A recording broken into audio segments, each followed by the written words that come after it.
OK, donc aujourd'hui, on va voir un passage qui est dans 1 Roi, chapitre 17. Dans votre bulletin, vous avez les passages, puis quelques questions pour après, pour la maison. Pas nécessairement pour le faire ici. Puis si en faisant tes questions, tu trouves qu'il y a des choses que tu dis, j'ai besoin d'aide avec ceci, approche-toi à ton pasteur, approche-toi à tes leaders pour t'aider à surmonter les défis que peut-être tu vas trouver dans les questions qui sont là. Alors, on va voir premièrement les problèmes dans l'histoire, puis on va avancer en regardant la solution, la personne, etc. Donc, premièrement, dans le chapitre 17 de 1 Roi, on trouve que Achab, c'est le roi. OK? On va lire quelques versets qui sont avant dans le chapitre 16 de 1 Roi, juste pour nous donner une idée de ce qui était Achab. Il faisait partie du problème dans cette histoire. Donc, 1 Roi, chapitre 16, on va lire depuis les versets 29 jusqu'à les versets 31. Dit la parole de Dieu. Achab, fils de Omri, régna sur Israël les 38e année de Asa, roi de Juda. Achab, fils d'Omri, régna 22 ans sur Israël à Samarie. Achab, fils d'Omri, fit ce qui est mal aux yeux de l'Éternel, plus que tous ceux qui avaient été avant lui. Verset 33. Et il fit une idole d'Astareth, Achab. Fit plus encore que tous les rois d'Israël qui avaient été avant lui pour irriter l'Éternel, le Dieu d'Israël. Alors, selon la Bible, pas selon nous, ça dit qu'Achab était le pire roi que le peuple d'Israël il y a eu dans l'époque. Okay? Pendant son royaume, la décadence spirituelle du peuple a touché la partie plus bas qu'il pouvait aller. C'est comme s'il était doué pour déraper. Il était bon pour faire du mal, pour encourager les gens à aller vers la mauvaise direction. Alors, Achab, c'est le roi qui va nous enseigner qu'ignorer les avertissements de Dieu, les consignes que Dieu nous donne pour avancer, va toujours nous amener au désastre. Ce n'est pas qu'on va rester dans un point intermédiaire, on va finir vraiment mal. Il était marié, en plus, avec une femme de Sidon qui venait de la Phénicie. Les noms, probablement, vous les connaissez. Elle était comme la pope de Baal, que c'était un dieu qu'on va voir tout de suite. Alors, son nom, c'était Jézabel. Hein? C'est un joli prénom, c'est vrai, mais ce n'est pas le prénom qu'on doit mettre à nos enfants. un jour, j'étais à la maison de quelqu'un, puis j'écoutais « Jézabel, fais pas ça !» J'ai dit, c'est qui Jézabel? Puis c'était une belle petite blonde qui jouait. Sa mère a mis son nom. C'est comme on mettre peut-être Vito Al Capone Tremblay à ton garçon. Hein? C'est pas la meilleure idée. Hein? C'est pas la meilleure idée. Alors, cette femme était vraiment, vraiment méchante. Elle a juste tué les voisins d'Achab parce que son mari, Achab, il voulait avoir les vignobles pour faire ces choses. Je sais pas, semer ses tomates, etc. Mais le monsieur n'a pas voulu vendre le vignoble. Et Jézabel pris en charge de lui, puis l'a tué juste pour donner ça à son mari. Elle était une femme vraiment méchante. Elle avait 850 prophètes qui louaient Baal, puis travaillaient pour lui. Alors, Baal, qui était Baal? Baal était le père de 60 dieux, OK? Puis Dieu, cananéen. Son nom signifie propriétaire, okay? Seigneur, maître. Il était le Dieu qui, selon à l'époque, contrôlait les tempêtes, qui produisait la pluie, okay? Nécessaire pour la fertilité de la terre.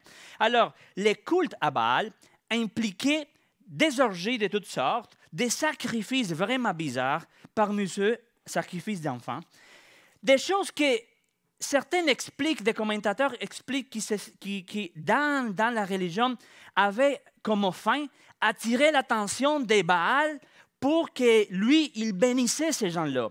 Alors, on voit que ce concept-là, ce n'est pas étrange dans nos jours aussi. On voit que c'est le même concept dans le bouddhisme, dans l'hindouisme, dans le judaïsme, dans l'islam, dans le catholicisme, de faire des choses pour attirer l'attention de leur Dieu, pour que Dieu bénisse ces gens-là.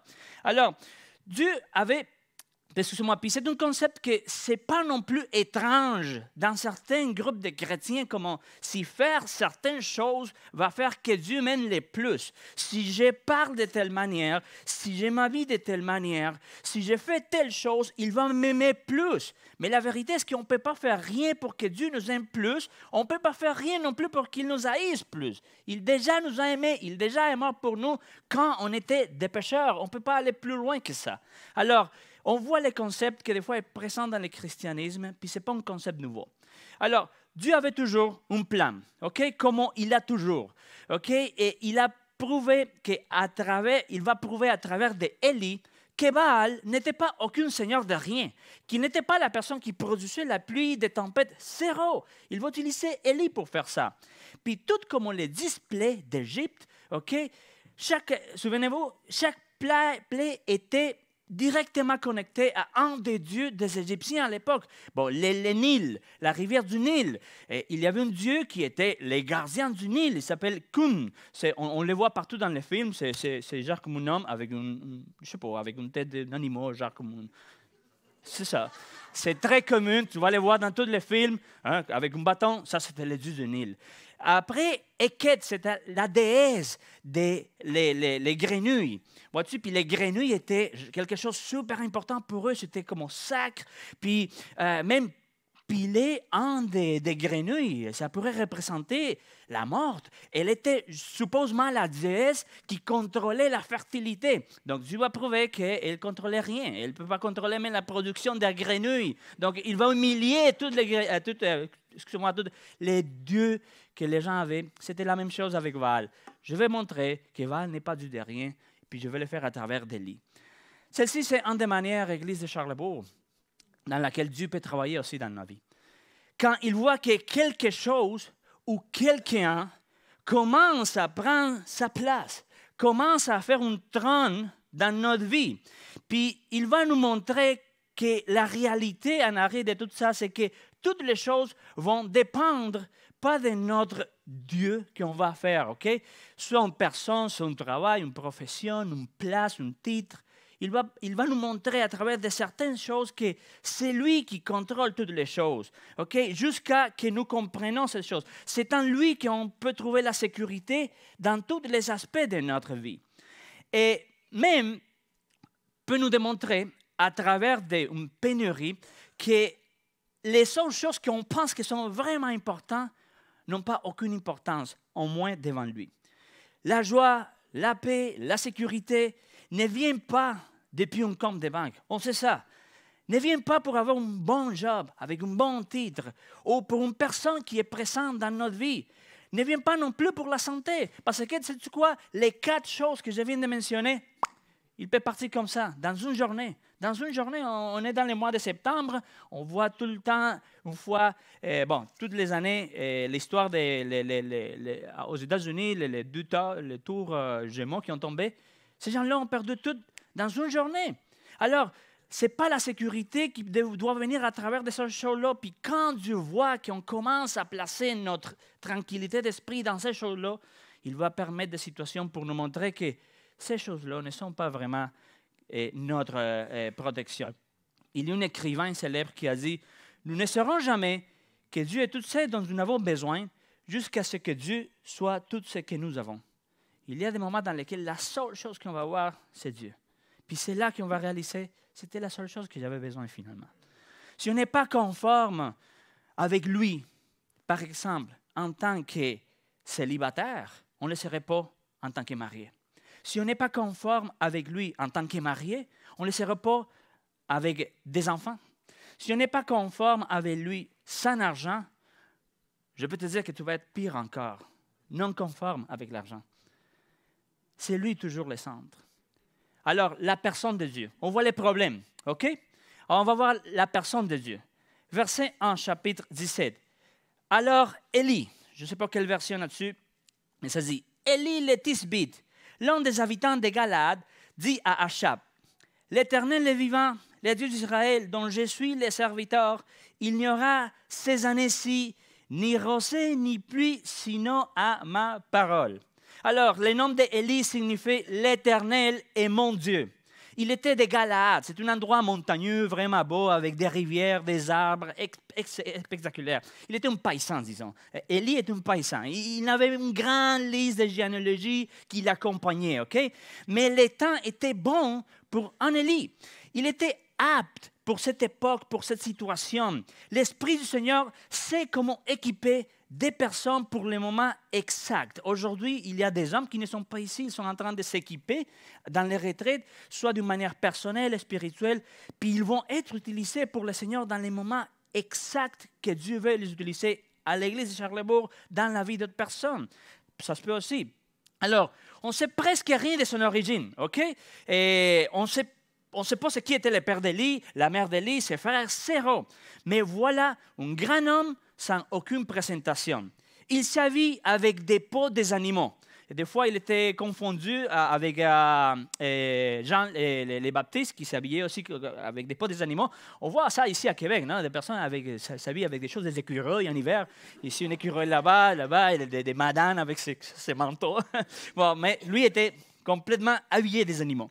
Alors, imagine-toi cet homme-là, il devrait se présenter dans les modernes villes de Samarie à l'époque, okay, devant l'homme plus puissant qu'il y avait dans ces moments-là, devant la femme plus maléfique qu'il y avait aussi, et puissant, au milieu de tous les luxes, okay, au milieu des prêtres qui étaient là, tout bien habillés, tout beau. Puis lui, il venait de la ferme, je ne sais pas, habillé avec des habillements des animaux. Puis en plus, il devait porter un message dur pour ces gens-là. C'est comme si quelqu'un aujourd'hui, je ne sais pas, d'ici, tu peux mettre la place que tu veux, va à la Russie à parler avec le président de ce pays-là au milieu de la situation, juste habillé comme ça. C'est que j'ai un message pour toi, monsieur. Telle chose va arriver dans ton pays, juste quand je dis une autre chose. Oh, OK. C'est pas facile. Élie, c'était un homme que, selon Jacques 5, 17, puis j'ai le passage ici pour toi. On va. Je ne sais pas, ma petite feuille. Ici. Juste pour gagner du temps. Je vais lire le passage pour toi. Élie, Jacques 5, 17 dit, Élie était un homme de la même nature que nous. Il priait avec insistance pour qu'il ne pleuve pas et il n'est pas tombé de pluie sur la terre pendant 3 ans et 6 mois. Alors, les mots là-bas, quand on dit de la même nature en grec, puis je ne suis pas expert en grec du tout, j'utilise juste les ressources qu'aujourd'hui on a, c'est le mot homopathies. Ça veut dire qu'il est affecté de la même manière que toi puis moi. De la même manière, si Élie conduisait une voiture ici, il probablement aurait les mêmes problèmes que toi puis moi. C'était quelqu'un vraiment pareil à nous, utilisé par le Seigneur. C'est un homme simple, mais disponible pour être impliqué dans le service. Simple, mais disponible. Église de Charlesbourg, généralement, la réponse de Dieu à un besoin spécifique vient dans la forme d'un homme ou dans la forme d'une femme. Peu importe l'ordre, OK? Élie apparaît dans un moment choisi par Dieu, dans les moments opportuns, dans un grand besoin, pas avant, pas après, dans les bons moments. Des personnes que Dieu prend, Élie, c'est des sortes de personnes que Dieu prend, comme il peut le faire avec toi, puis il l'utilise pour sa gloire, dans les bons moments, soit dans la vie d'Église, ou soit dans la vie d'une autre personne. Parce que Dieu peut t'utiliser pour encourager quelqu'un ici dans la salle, quelqu'un ailleurs. Alors, on a besoin de certaines choses spécifiques, puis Dieu va pouvoir, à travers des personnes, pour des besoins spécifiques. Le point, Église de Charlesbourg, ce n'est pas qui nous sommes, sinon qui est Dieu dans notre vie. Ce n'est pas qui tu es, c'est qui est Dieu dans ta vie qui va te permettre d'être utilisé pour sa gloire. C'est ça qui fait la différence. Dieu était Dieu dans la vie d'Élie. Dieu n'était pas son chum. Dieu était Dieu. Dieu n'était pas, vois-tu, les pompiers qui est là chaque fois qu'on a besoin. On n'a pas une relation, mais chaque fois qu'on a un problème, oh Dieu, je viens vers toi, on vient toutes les réunions de prière. Mais après, les épreuves finissent. Bon, voilà. Dieu était Dieu dans la vie d'Élie. Autant Jézabel comme Élie, les deux étaient des personnes complètement engagées. La différence était avec qui ils se sont engagés. C'est ça la différence dans notre vie aussi. Avec qui ou avec quoi on va s'engager. Avec quoi ou avec qui tu es engagé actuellement. Nous pouvons être engagés dans plusieurs choses, dans plusieurs ministères. Des fois, on peut être si engagé dans le ministère qu'on n'est pas nécessairement engagé avec Dieu. des fois, nous arrive que notre engagement avec des choses urgentes, c'est plus grand que notre engagement avec les choses importantes. Deux choses complètement différentes. Dieu veut toujours nous utiliser. Le thème, c'est que parfois, nous ne laissons pas nous utiliser. Dans la vie d'une personne, dans la vie d'église, etc. Des fois, on se dit, mais qu'est-ce que je peux faire? Écoute, je suis très limité. Je vais te raconter une histoire réelle. Okay? Il y avait un gars qui travaillait dans une chaîne de supermarchés très connue. Il avait 18 ans, syndrome de Down. Il travaillait dans la caisse en train de mettre les choses dans une... À la fin, comment dire, la personne qui garde les choses dans le sac. Exactement, on fait ça. Puis, il y a eu un jour une femme de marketing qui est venue pour donner un speech à tous les travailleurs de l'épicerie, disons. Puis elle dit, OK, je vous encourage à mettre votre signature dans toutes les choses que vous faites pour que ce magasin monte, pour que ce magasin soit spécial. Mais pas la signature littéralement, non? Imagine-toi, non, ici, les soupes, ici, les jus. C'est pas ça, sinon, comment ton image. Donc, il a dit, qu'est-ce que je peux faire? Je suis en train de mettre les choses dans les sacs des personnes. Donc, il a une idée avec son père. Chaque soir, il cherchait une pensée positive, un verset biblique, une phrase encourageante. Puis là, son père l'imprimait, il coupait tout ça, puis il amenait son petite pile de pensées positives pour les manières pour son travail. Quand il finissait de mettre les produits dans les sacs en plastique, sur le top, il mettait les petits papiers. Bonne journée. Hein? Puis en arrière, Johnny, il a mis son nom. C'était excellent. 3 semaines après, les gérants du magasin traversaient la file où toutes les caisses étaient. Puis la caisse à Johnny, il y avait 3 fois plus de personnes que les autres caisses. Puis il a, comme chez Dollarama, attention à la caisse, s'il te plaît. Il a amené des personnes, mais personne ne voulait changer la caisse. Il dit, non, je vais attendre les pensées positives de Johnny de la journée. Puis les gens étaient dans la file juste pour recevoir ça, un verset. Donc, c'est pas mineur, ça que tu peux faire pour le Seigneur. Ça, c'est juste un exemple de quelqu'un qui a fait une bonne action. Imagine-toi quand on le fait pour glorifier le Seigneur. Même si c'est quelque chose de petit, Dieu peut l'utiliser.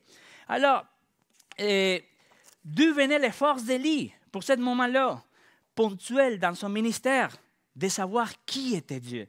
Il était clair que Dieu était Dieu. Il était clair qu'il était en présence de Dieu tout le temps. Ne perds pas, s'il te plaît, la foi quand tu vois l'effroi du monde, puis dire, est-ce que Dieu est là? Oui, Dieu est là encore. Dieu est là à l'œuvre. On ne le voit pas nécessairement dans certaines aires de la société, mais il est présent. Ça ne veut pas dire qu'il est ignorant. Élie connaissait la promesse. Quelle promesse? La promesse dans Deutéronome. Je l'ai eu pour toi aussi. Deutéronome 11, versets 16 puis 17. Veillez bien sur vous-même. Ne vous laissez pas persuader dans votre cœur de vous détourner pour servir d'autres dieux et vous prosterner devant eux. La colère de l'Éternel s'enflammera alors contre vous. Il fermera le ciel et il n'y aura pas de pluie. La terre ne donnera plus ses produits et vous mourirez bien vite dans vos pays que l'Éternel vous donne. Vois-tu, il savait que ça qui s'en vient, c'était une promesse que Dieu avait déjà mentionnée dans le passé. Alors, on arrive au 3e point. On voit les problèmes. On voit la personne. Maintenant, on va voir la pétition de Dieu à la personne de Dieu. Verset 3. Pars d'ici, dirige-toi vers l'Orient et cache-toi près du torrent de Kérit, qui est en face du Jourdain. On arrête là. Une pétition vraiment étrange. Pourquoi? Plusieurs raisons. La première, il ne dit pas combien de temps tu vas être là. Okay? On sait après que c'était à peu près un an. On ne savait pas combien de temps la pluie ne tomberait pas. On le sait aujourd'hui. On a Jack qui a dit 3 mois, 3 ans, puis 6 mois. À l'époque, il ne savait pas, aucune idée. Deuxièmement, les prophètes étaient des personnes qui proclamaient. Okay? Ce n'est pas des personnes qui, dans sa liste des tâches, étaient se cacher. Non, au contraire, ils prêchaient. C'est ça. Les prophètes, basiquement, qu'est-ce qu'ils faisaient? C'est ça qu'a dit l'Éternel. Fais ça, puis vous serez bénis. Fais pas ça, puis vous serez punis. Ça, c'était basiquement le travail d'un prophète de différentes manières. On voit ça, la manière que Dieu, des fois, les a exigés de montrer ça, comme les juges, puis la punition viendrait. C'était intense. Deuxième, on supposerait qu'après l'annonce qu'il vient de faire au roi de qu'il n'y aura pas la pluie, dans notre tête, peut-être, quand on lit, on se dit, OK, maintenant, ça en vient une prédication d'Élie dans le peuple. C'est ça qui va arriver. Pendant je ne sais pas combien de temps, il n'y aurait pas la pluie. Arrêtez-vous, puis Dieu va changer ça. Non. Dieu dit, va, puis cache-toi. Va, puis cache-toi. Dieu allait l'enseigner au peuple d'une manière différente, que la sécheresse venait comme punition. Des fois, Dieu, pour manifester son pouvoir dans ta vie, dans ta famille, il va produire une pénurie, un besoin spécifique. Alors, ne mettre pas Dieu nécessairement dans la boîte que des fois on peut mettre Dieu avec des murs de carton, OK? Puis on dit, c'est comme ça que Dieu travaille, point. Parce que ce n'est pas nécessairement son cas. Parce que s'il veut agir d'une manière différente, il va le faire. Puis si ça ne fit pas avec tes patrons, donc qu'est-ce que tu vas faire? Tu vas rejeter son œuvre. Tu vas perdre l'opportunité de recevoir le travail de Dieu dans ta vie. Et que si j'aurais gardé à Dieu dans une boîte de carton pour ma vie personnellement, jamais je serais ici en train de parler français puis marié avec ma femme.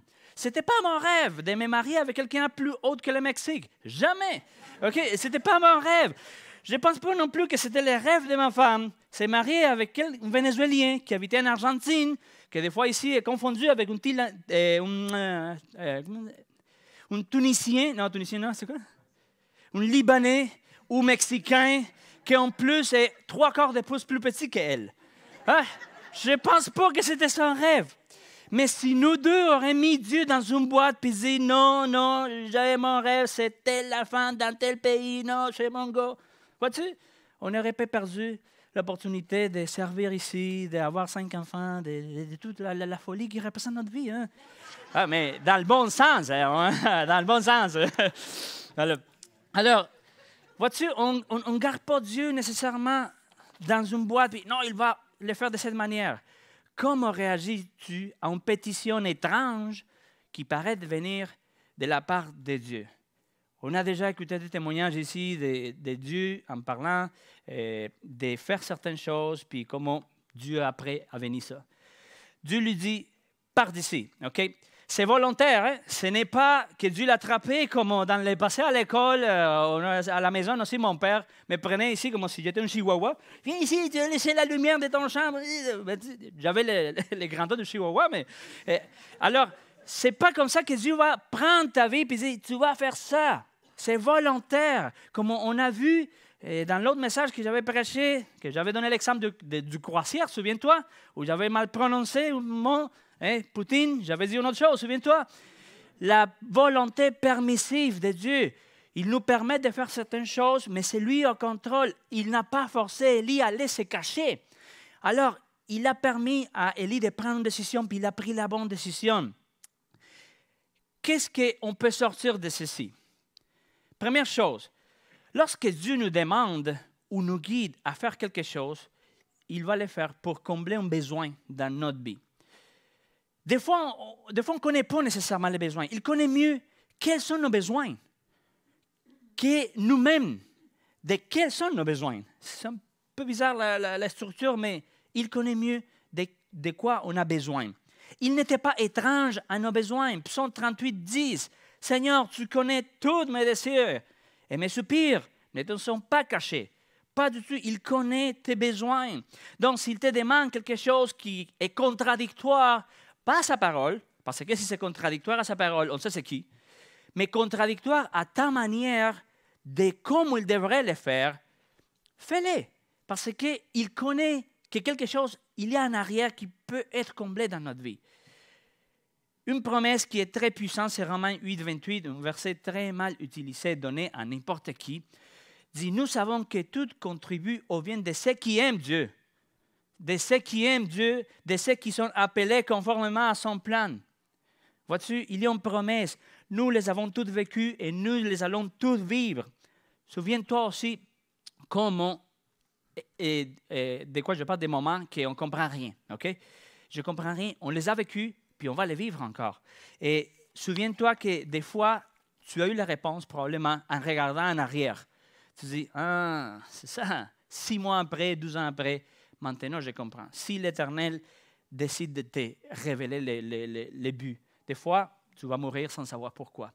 Mais généralement, on peut voir en perspective en arrière, jamais en perspective en avant. Il connaît nos besoins, l'Église de Charlesbourg, des besoins que même pas nous savons que nous avons. Et chaque bout du temps, selon sa volonté, va nous demander ou nous permettre de vivre des circonstances pour combler ces besoins. Faire confiance en lui va nous, peut-être faire confiance en lui, peut-être nous plonger plus dans la parole, nous humilier, nous amener plus à la prière. Des circonstances qu'on ne comprend pas vont nous amener à cette chose-là. Donc, il a dit à Élie, va puis cache-toi, okay, dans les terrains de Kérit. Alors, Kérit, le mot Kérit, signifie littéralement coupe, séparation, éliminer, amputer, remuer, comme on dit dans la construction, chopper. Hein, c'est pouc, couper. Littéralement, c'est ça, couper. Des fois, on a besoin d'une coupure dans notre vie. Soit des concepts, des préconcepts que nous avons par rapport à nous-mêmes, des préconcepts que nous avons par rapport à d'autres personnes, des préconcepts de comment Dieu va travailler, des préconcepts des idées qu'on a de comment, ou c'est quoi être un mari, c'est quoi être une femme, c'est quoi être un parent, c'est quoi être un leader, c'est quoi être quelqu'un qui serve le Seigneur. Puis il va faire une coupure. Dieu lui demande d'aller là-bas avec un but. Le but. On ne sait pas exactement qu'est-ce qui est arrivé là-bas, ok? Parce qu'il n'y a pas de gros détails. Mais ça qu'on peut déduire de manière sécure, c'est qu'il avait besoin d'être seul avec Dieu, ok? Pour le connaître mieux, pour prier, on ne sait pas qu'est-ce qui est arrivé là, mais il a eu besoin d'être seul, point. Lui, comme nous, dans certaines occasions, avons besoin d'une séparation aussi, d'une coupure, d'une coupe, de la folie. De jour à jour, les femmes viennent de le vivre la semaine passée, hein, en tant que femmes, ensemble, juste en recevant. C'est important, c'est bon, c'est nécessaire, des fois, de faire une coupure dans notre vie. Et on voit que, oui, le temps en famille est bon, ok, est super, super important. Passer du temps avec ta famille, avec tes enfants. Mais il est aussi important d'avoir un bon temps juste avec Dieu, avec pas d'autres personnes. Même, et puis peut-être c'est contradictoire, quelqu'un peut dire, même des fois sans ton conjoint. Toi seul, c'est bon de le faire ensemble? Oui, mais c'est bon de le faire seul aussi. C'est dans la solitude, c'est dans la séparation que tu vas apprendre à écouter Dieu. C'est un lieu de coupe nécessaire. As-tu une place comme celle dans ta maison? Une place, un point de coupure où tu peux couper de toutes sortes de choses. OK? Chaque fois que je déménage, je trouve une place. Hein? On commence. Ah, ici, ça paraît un bon coin, tranquille. Hein? Tu habites assis là. Puis la voisin, tous les matins, il prend le café à la même heure pour la fenêtre. Il dit, non, ce n'est pas la bonne place. Je vais chercher une autre place. Je ne vais pas quelqu'un qui m'accompagne. Vois-tu, as-tu une place comme ça chez toi? Des fois, ça peut être un futon qui est vraiment confortable. Des fois, ça peut être un coin dans le sous-sol à côté du massud. Ça, c'est ma place. Okay? Les massuds, la fournaise, puis un petit bureau là où je me sens vraiment à l'aise de prier, de pleurer, de chanter, de lire. As-tu une place comme ça chez toi, dans le cabanon, dans le garage? Cette place où c'est juste toi puis Dieu. La solitude, c'est la place où tu connais Dieu chaque jour, où tu es seul avec lui. As-tu une place comme telle? Toutes les personnes qui ont des succès dans la Bible étaient à cause de sa relation puis sa dépendance avec Dieu.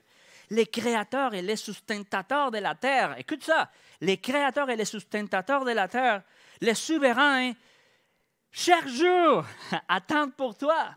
Chaque jour rêve de tout son cœur d'être avec toi. Elle est là. Si pour son enfant Jésus n'était pas optionnel ce moment-là, pourquoi on ose des fois d'émettre une période optionnelle avec lui chaque jour? Vois-tu, c'est important, cette coupe, cette séparation. Parce que c'est dans la solitude que nous pouvons établir des buts spirituels fondamentaux dans notre vie. Des buts pas avec les fondements du monde, de la société, sinon des fondements spirituels. Ce n'est pas des fondements avec les concepts de liberté qu'on voit aujourd'hui, puis que c'est vraiment la misère, puis une liberté qu'il parle, mais qu'il ne connaît pas, tristement. un système qui est confronté chaque jour avec les échecs de son indépendance. Et quand ça va mal à chose, c'est la faute à Dieu. C'est la faute à Dieu. Où est-il? Où est-il? C'est ça la réponse. La solitude de l'Église de Charlesbourg est importante parce que nous pouvons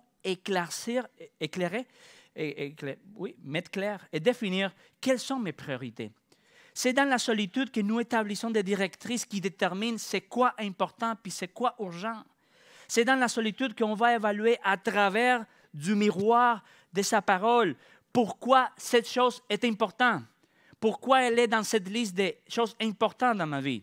C'est dans la solitude que je peux avoir des perspectives claires par rapport à mon mariage, par rapport à mon travail, par rapport à mes enfants, par rapport à mes amis, par rapport à ma profession, par rapport à tout dans ma vie.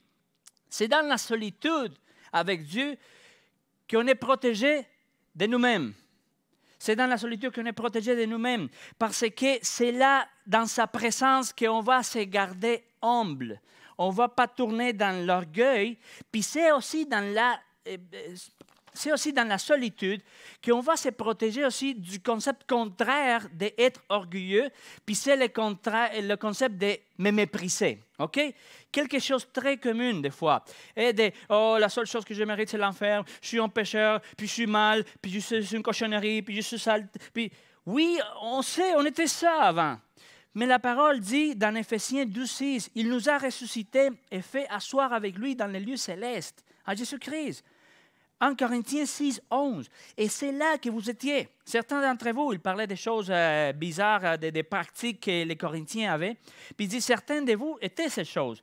Mais vous avez été lavés, vous avez été déclarés saints, vous avez été déclarés justes au nom du Seigneur Jésus-Christ et par l'Esprit de notre Dieu. Donc, c'est dans la solitude que je comprends que je ne suis pas rendu, mais je ne suis pas non plus où j'étais avant. Donc, c'est là que je suis équilibré. Oui, je suis un pécheur, je le sais, j'ai besoin de Dieu chaque jour. Puis c'est là que je vais me protéger d'aller plus loin ou d'aller plus bas. C'est dans la solitude qu'on va garder la perspective équilibrée de qui nous sommes. Pour ça qu'on peut voir ici, Élie est un homme de prière. Okay? Ça dit qu'il priait constamment pour que la pluie ne tombe pas.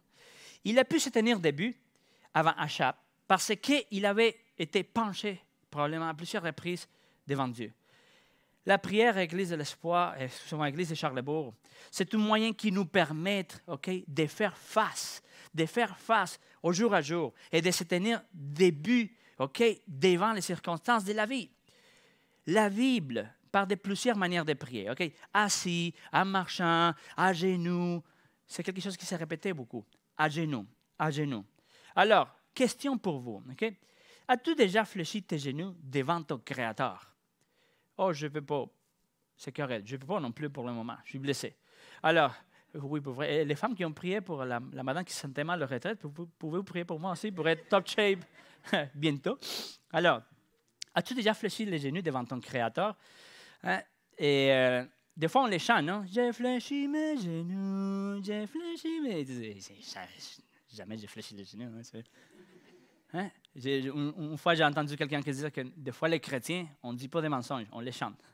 Oui, c'est ça. Alors, as-tu déjà fléchi tes genoux devant ton Créateur? Je me souviens de ma grand-mère, avec ses 82, 85 années, avec son petit futon qu'il mettait, son petit chose, coussin. Elle fléchit ses genoux, puis des fois, j'ai passé devant sa chambre, je l'entendais pleurer, crier, chanter, pleurer, puis prier pour moi, qui n'était pas sauvé à l'époque, pour mon père. Aujourd'hui, presque toute la famille est sauvée, merci Seigneur. Mais elle était là pendant plusieurs heures. Alors, personnellement, je pense que c'est une bonne pratique. Ce n'est pas nécessaire de le faire tout le temps. Ce n'est pas que je suis en train de vous dire, c'est la manière de le faire. Non, il y a plusieurs manières. Mais souviens-toi, dans les passages ici dans Romains 14, 11, ça dit qu'un jour, tout genou va se fléchir devant Dieu. Ça sera bien de commencer à pratiquer un petit peu pour ce moment-là. Être en shape, c'est une bonne manière. Quelqu'un a dit que des fois, la distance entre nos problèmes et nos solutions, c'est la même distance entre tes genoux et les planchers. Ce n'est pas nécessairement que si tu pries à genoux, ça va... Non, le concept, c'est que c'est la prière des fois qui sépare la solution d'un problème. C'est besoin de dire, je ne peux pas, Seigneur, aidez-moi, ou fais quelque chose parce que je ne peux pas faire rien. Alors,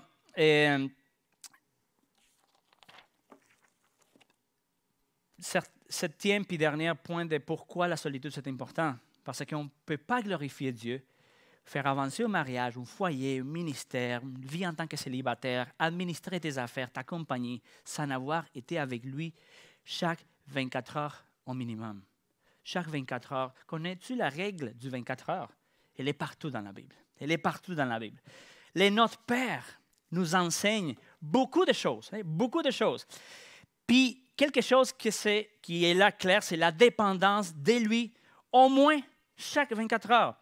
Donnez-nous aujourd'hui notre pain quotidien. En plus de la français, notre pain quotidien. Notre pain quotidien. On aurait aimé plus dire, Seigneur, donnez-moi les pains pour la semaine. Donnez-moi les pains pour toute l'année. Non, chaque jour, la règle des 24 heures. Les manas, combien de temps durait les manas? 24 heures. Quel est le temps limite, selon Paul, pour la colère, pour permettre la colère dans ta vie? 24 heures, que le soleil ne se couche pas sur votre colère. Il dit pas, ne tombe pas en colère, il dit, ne laisse pas passer du temps. Chaque combien de temps la bonté de Dieu sont renouvelées? Lamentation 3.3. Chaque matin, 24 heures encore une fois. Avec quelle fréquence Jésus a recommandé de prendre notre croix? Si quelqu'un veut être mon disciple, qu'il renonce à lui-même, qu'il cherche chaque jour sa croix. Ah Seigneur, je l'avais déjà pris, ça fait 7 ans. Non, chaque jour il y a un fardeau emporté pour ma gloire. Chaque jour. Quel est le jour pour se réjouir selon Psaume 118, 24? Voici les journées que l'Éternel a fait. Pas demain, pas hier, aujourd'hui. Et plein d'exemples de 24 heures dans la Bible, l'arrêt de 24 heures. Il veut que nous soyons là avec lui, en portant nos fardeaux, en célébrant, en demandant, en étant avec lui. Alors, pour finir, le message, il y a un détail pas mineur ici, selon ma compréhension au moins, dans cette histoire-là. Dans les torrents, Élie s'était nourri par qui? Par les corbeaux. Good. Dieu a pu choisir des belles colombes, OK? Mais il a choisi des corbeaux, des animaux qui mangent la viande, c'est ça? La viande. Je ne veux pas rentrer dans le sujet du pain. C'est qui a préparé les pains? D'où venaient les pains? Toujours on reste avec, le corbeau, il mange la viande. Oui, mais où amenait lui les pains? Ici, dans le dos? Je ne sais pas. C'est intéressant, ce sont des détails qu'on comprend, mais on voit que Dieu a choisi des corbeaux pour nourrir Élie. Alors, qu'est-ce qu'on peut sortir? Première chose, l'obéissance, l'Église de Charlesbourg, est essentielle pour expérimenter la bénédiction et des miracles de Dieu dans ta vie. Si lui, il n'aurait pas été obéissant, jamais il aurait vu des corbeaux pendant 1 an et quelque chose, les amener la viande fraîche, OK? Puis du pain. Jamais. Tout le monde aime les miracles. Et personne ne veut avoir besoin de miracles. On aime écouter les miracles. Oh, wow, le Seigneur a fait ça. Mais on ne veut pas avoir besoin de miracles. Mais l'obéissance est essentielle pour expérimenter des miracles dans notre vie. Numéro 2, Dieu a toujours une solution. Ne t'inquiète pas. Tu ne la vois pas, mais il y a une solution. C'est juste question de temps. Numéro 3, Dieu connaissait ses besoins, comment il connaît les tiens. Et des fois, la réponse à tes besoins va venir de la source que moins tu t'imagines. OK? Attention de ne pas la rejeter. Oh non, non, non. Quelqu'un qui veut t'aider, non, non, non, non, merci. Attention, des fois, c'est la fierté dans nous qui nous amène à ça. Puis numéro 4, puis dernière. Dieu peut nous pourvoir de quelque chose que nous avons envie d'avoir, mais que ce n'est pas pour nous. Les corbeaux avaient envie de manger la viande, mais la viande n'était pas pour eux. Alors, Dieu peut pourvoir pour toi quelque chose que tu as envie d'avoir, mais que ce n'est pas pour toi. Des fois, tu es là, puis tu reçois, on va dire l'exemple plus commun, quelque plus dans ta compte de banque, pour une raison quelconque. Tu dis, Seigneur, je suis bien, c'est pour moi, c'est pour quelque chose qui s'en vient, quelque chose va briser chez moi, ou c'est pour quelqu'un? Si c'est pour quelqu'un, montre-moi. Alors, ce n'est pas l'évangile de la prospérité, pas du tout. OK? Mais c'est un principe que des fois, Dieu va pourvoir pour toi des choses que tu as envie, mais ce n'est pas nécessairement pour toi. Puis c'est dans la solitude que tu vas pouvoir éclairer ce concept-là. Conclusion, nous tous, l'Église de Charlebourg, avons besoin du torrent de Kérit dans notre vie. Un moment de coupure, un moment de nous cacher, pas de lui, sinon dans lui. Elle est restée là jusqu'à qu'il nous dit, comme il a dit à Élie après, vas-y, puis montre-toi maintenant. Vas-y, puis montre-toi.